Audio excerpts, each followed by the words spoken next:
Hello everyone, good morning. তোমরা তো আগের ভিডিওতে দেখলেই যে আমরা ট্রেনে করে বাড়ি ফিরছিলাম। তো আজকে হলো আমাদের ট্রেনের দ্বিতীয় দিন। আর জানোই সবাই যে ট্রেনেতে এক রাত লাগেই। তো আমরা ব্রেকফাস্ট করেছি সকালবেলা ঘুম থেকে উঠে, তারপরে কিন্তু রিহুকেও ব্রেকফাস্ট করিয়ে দিলাম। তো তারপরে কিন্তু এই বাইরের দৃশ্য দেখতে দেখতে পৌঁছে গেলাম শিয়ালদা। শিয়ালদা থেকে আমরা সোজা গেছিলাম আগে দিদির বাড়িতে, ঝুমুদির বাড়িতে হাবড়ায়। কারণ দিদির বাড়িতে না আমাদের বিয়ের পর একদমই যাওয়া হয়নি, মানে জয় তো কোনোদিনও যায়নি, আমি একবার গিয়েছিলাম যদিও মায়ের সাথে। আর রিহু আর জয়ের আজকে ফার্স্ট টাইম দিদির বাড়িতে এসছে। তো দিদি দেখো অনেক কিছু আয়োজন করেছে, বরণ ঠরণ করেছে, রিহুকে দুটো ক্যাডবেরি দিয়েছে, জয়কে বরণ করেছে। তো আমি বললাম আমাকেও বরণ কর, তো আমাকে তো করলো না, খালি একটুখানি যখন বললাম বলে একটু প্রদীপটা ঘুরিয়ে দিল, আর কিছু করলো না আমার বেলায়। তো যাই হোক, ওই দেখো রিহুর জন্য কত বেলুন ফুলিয়ে রেখেছে। রিহু তো দেখে বেশ মজা পেয়েছে, তো ওইগুলোকে নিয়েই কিন্তু ও অনেকক্ষণ খেলছিল।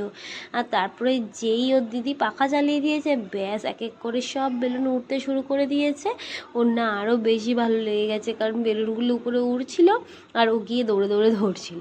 তো যাই হোক, তারপরে কিন্তু আমরা ফ্রেশ হয়ে নিয়েছি স্নান টান করে। আগে আমি রিহুকে খাইয়ে দিয়েছি, তখন জয়ও খেয়ে নিয়েছে, তারপরে আমিও খেতে বসেছিলাম। আর আজকেও এত কিছু রান্না করেছিল যে কি বলবো, আর সব কটা খাবার না খুব টেস্টি হয়েছিল।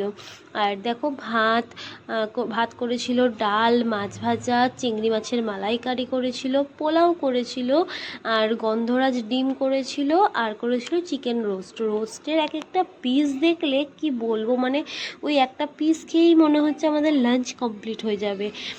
তো আজকের শো স্টপার কিন্তু ছিল ওই গন্ধরাজ ডিমটা। আমার না জাস্ট দারুণ লেগেছে, যে ওর থেকে আমি রেসিপিও জিজ্ঞাসা করে নিয়েছি, পরে যখন বানাবো তোমাদের সাথেও রেসিপি শেয়ার করব। তারপরে যখন আমরা দুপুরবেলা ঘুমিয়েছি, তারপরে যখন উঠেছি সন্ধ্যাবেলায়, তো দিদি রিহুকে আর জয়কে গিফট দিয়েছিল, কিন্তু রিহু তো কিছুতেই ওটা ধরতে নারাজ, ও তো ধরবেই না।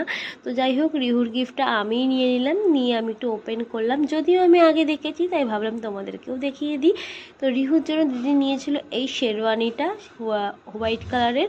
তো আমার না বেশ ভালো লেগেছে শেরওয়ানিটা। সামনে আমাদের একটা বিয়ে বাড়ি আছে, তখন রিহুর এটা কাজে লেগে যাবে। যদিও একটু বড়, তো যখন পরাবো তখন ওর ঠিকঠাক হবে। তারপরে আমরা সেজে গুজে সুন্দর করে ষষ্ঠীর দিন আজকে বেরিয়েছিলাম একটু ঘুরতে। আর দিদির বাড়ির সামনে যে এত বড় বড় পুজো হয় না, সত্যি কি বলবো, মানে একদম বাড়ির পাশে, বেশি দূরে না। আমাদের তো খুব ভালোই লাগছিল, যদিও আমি আগে কখনোই হাবড়াতে আসিনি দুর্গা পূজাতে, অন্যান্য টাইমে এসেছিলাম, বাট কোনো অকেশনে আমার আসা হয়নি। তো ওর বাড়ির সামনে এত সুন্দর বড় বড় প্যান্ডেলগুলো দেখে কিন্তু আমার বেশ ভালো লেগেছিল। মানে বাড়ির ডান দিক বাঁ দিক সামনে পেছনে মানে দুর্গা ঠাকুরের ভর্তি। আর প্রত্যেকটা ওরকমই সুন্দর থিম বানানো পুজো হয়, পাখা ফাঁকা এই সমস্ত দিয়েই। তো এই যে প্রথম প্যান্ডেলটা আমরা দেখে গেলাম, তারপরে এখানে কিছুক্ষণ দাঁড়িয়ে ফটো তুলে তারপরে গেলাম আমরা সেকেন্ড প্যান্ডেলের দিকে। আর সেখানে গিয়েও কিন্তু আমাদের বেশ ভালো লেগেছিলো। রাস্তার লাইটিংগুলো দেখেছো কত সুন্দর লাগছে। আর রিহুকেও আজকে আমরা নিয়েই বেরিয়েছিলাম, কারণ বাড়িতে আর কার কাছে রেখে আসবো, আমরা তো সবাই বেরিয়ে গেছি একসাথে, জয়, আমি, আমার দিদির মেয়ে জয়ী, সবাই একসাথে বেরিয়েছি। আর রিহু কিন্তু রাস্তা দিয়ে হাঁটলে কোনো সমস্যাই করে না। হ্যাঁ, শুধু যখন ও মাঠে কোনো পুজো দেখে তখন ওকে আর নিচে রাখা যাবে, মানে কোলে রাখা যাবে না, ওকে নিচে নামাতেই হবে, ও হাঁটবে একা একা, আর আমাদের ওর পেছন পেছন দৌড়তে হবে। এটাই হচ্ছে কথা। দেখতে পাচ্ছ তো দিদির কোলে থেকে কি করছে, ওই লাইটিংটা ঘুরছে, ওইটা ধরবে। তো সেটা কি আর ধরতে দেওয়া পসিবল বলো? তার জন্য কিন্তু যাই হোক একটা বেলুন দিয়ে ওকে চুপ করানো হলো। এই বেলুনটা দেখেও কিন্তু ওর ভালোই লেগেছিল। এই বেলুনটা হাতে পেয়ে দেখো ওটা নিয়ে খেলতে খেলতে ওর বাবার কোলে করে যাচ্ছে এখন নেক্সট প্যান্ডেলের দিকে। তো যাই হোক, এই বেলুনটা না আবার লুজ ছিল, বারবার পড়ে যাচ্ছিলো, আর আমি পেছন পেছন হাঁটছিলাম এই কারণেই যে বেলুনটা পড়ে গেলে আমি বারবার তুলে দিচ্ছিলাম।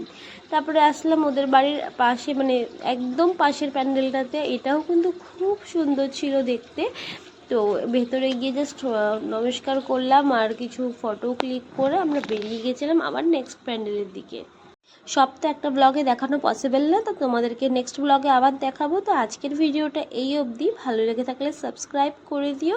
আর দেখা হচ্ছে তোমাদের সাথে আবার একটা নতুন ভিডিওতে। আজকের জন্য tata, bye bye, good night.